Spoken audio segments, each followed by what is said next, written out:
Ready to move in premium triplex villas at Kollur APR projects. ప్రారంభంగా మునిపే పారిపోతున్నారు.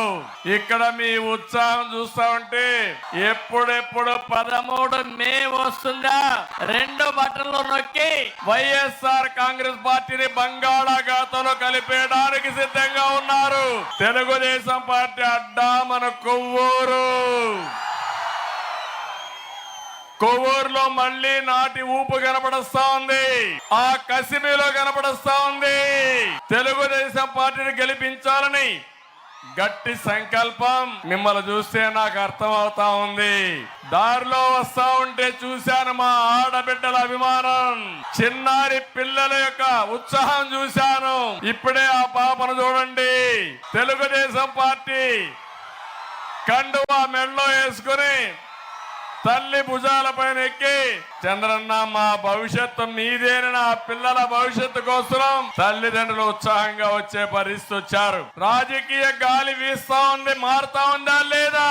జనంలో trend మారింది. జగన్ బెండు తీయడం ఖాయం, నిర్ణయం అయిపోయింది. అవునా కాదా? ఒక్క విషయం మీరు గుర్తుపెట్టుకోవాలి, మనిషికి అహంకారం పనికిరాదు. జగన్మోహన్ రెడ్డి అహంకారంతో విధ్వంస పాలకుడుగా రాష్ట్రాన్ని సర్వనాశనం చేశాడు. మీ భవిష్యత్తును అంధకారం చేశాడు. మీ పిల్లల భవిష్యత్తు ప్రశ్నార్థకం చేశారు. అలాంటి చిన్న పిల్లల పెద్ద అయితే ఇక్కడ ఎడారిగా మిగిలిపోతుంది, ఆంధ్రప్రదేశ్ శ్మశానంగా మిగిలిపోతుంది. అందుకే మిత్రపక్షాలతో వచ్చాం, కూటమిగా ఒక జట్టు కట్టాం. జన సైనికులకు అందరికీ విజ్ఞప్తి చేస్తున్నా, జన సైనికులు హుషారుగా ఉండండి. ఈ రోజు మీరు ఒకసారి చూస్తే పవన్ కళ్యాణ్ గారు మొట్టమొదటి నుంచి చెప్తున్నాడు, ప్రజల కోసం వచ్చిన మనిషి పవన్ కళ్యాణ్ గారు. అవునా కాదా? రాష్ట్రం నాశనం అయిపోతా ఉంది.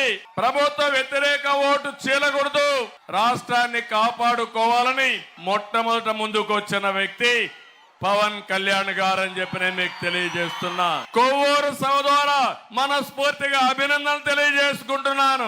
ఇంకొక పక్క బీజేపీ. ఈ రోజు మీరు గుర్తుపెట్టుకోవాలి, కేంద్రంలో బీజేపీ ఉందా లేదా అని మిమ్మల్ని అడుగుతున్నా. మళ్ళీ వచ్చే పార్టీ బీజేపీ అవునా కాదా అని మిమ్మల్ని అడుగుతున్నా.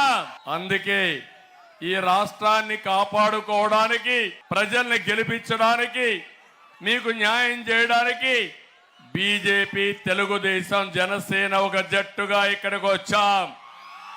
ఆశీర్వదించమని మిమ్మల్ని కోరుతున్నా.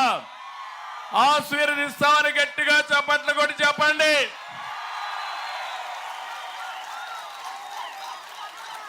ఈ పార్లమెంట్ లో బీజేపీ అభ్యర్థి ఎంపీగా పోటీ చేస్తున్నారు పురంధేశ్వరి గారు. జనసేన అభ్యర్థులు 2 పోటీ చేస్తున్నారు.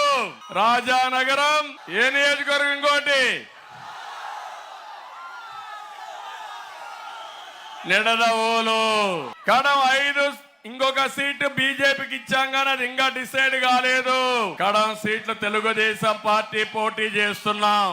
ఏం తమ్ముళ్ళు హుషారుగా ఉన్నారా అని మిమ్మల్ని అడుగుతున్నా. నేను మిమ్మల్ని అందరినీ చైతన్యవంతులు చేయడానికి వచ్చాను.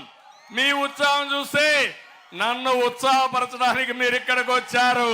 చంద్రన్న సాగిపో, మీ ఎంట మేము ఉన్నామని సంఘీభావానికి వచ్చిన మీ అందరికీ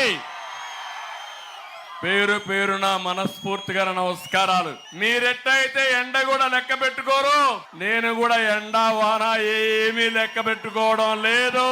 మీకోసం, మీ బిడ్డల కోసం పనిచేసే కూటమికి మద్దతు ఇస్తామని మరొక్కసారి మీ అందరి అభిమానం చూపించాల్సిందిగా కోరుకుంటున్నా. తమ్ముళ్ళు, ఆడబిడ్డలు, జగన్ రెడ్డికి శవ రాజకీయాలు చేయడం అలవాటు, అవునా కాదా? వైసీపీ డిఎన్ఏలోనే శవ రాజకీయం ఉంది. వాళ్ళ వారసత్వమే శవ రాజకీయం. ఎవరైనా మంచి పని చేసి నాకు ఓటేమని అడుగుతారు. కొంతమంది మనుషులు చంపేసి దండేసి ఎదుటి వాళ్ళ పైన పెట్టి ఓటు అడిగే దుర్మార్గుడు ఈ జగన్మోహన్ రెడ్డి. అవునా కాదా? అవునా కాదా? అవునా కాదా? వీళ్ళ తండ్రి చనిపోయాడు హెలికాప్టర్ యాక్సిడెంట్ లో. ఏం తమ్ముళ్ళు, హెలికాప్టర్ యాక్సిడెంట్ లో చనిపోతే ఏమన్నాడు ఆ రోజు? మా తండ్రిని చంపేశారన్నాడా లేదా? రిలయన్స్ అధినేత చంపాడు అన్నాడా లేదా? వాళ్ళ షాపుల మీద దాడి చేశాడా లేదా? మళ్ళీ అదే రిలయన్స్ అధినేతకు ఒక ఎంపీ సీట్ ఇచ్చాడా లేదా తమ్ముళ్ళు అని అడుగుతున్నా. ఇచ్చాడా లేదా? ఇచ్చుండే చేతులు తప్పట్లు కూడా చెప్పండి. ఇచ్చాడని ఆమోదకంగా 2014లో తండ్రి లేని బిడ్డ ఓటేమని అడిగాడా లేదా? అడిగాడా లేదా? మీరప్పుడు నమ్మల. రాష్ట్రం విడిపోయింది, నీకు అనుభవం లేదు. చంద్రబాబు నాయుడు అయితే హైదరాబాద్ అభివృద్ధి చేశాడు. మళ్ళీ రాష్ట్రం కోసం ఆయన తప్ప మాకెవ్వరూ వద్దని ఆ రోజు ఓట్లేసిన మిమ్మల్ని అందరినీ మనస్ఫూర్తిగా అభినందిస్తున్నా.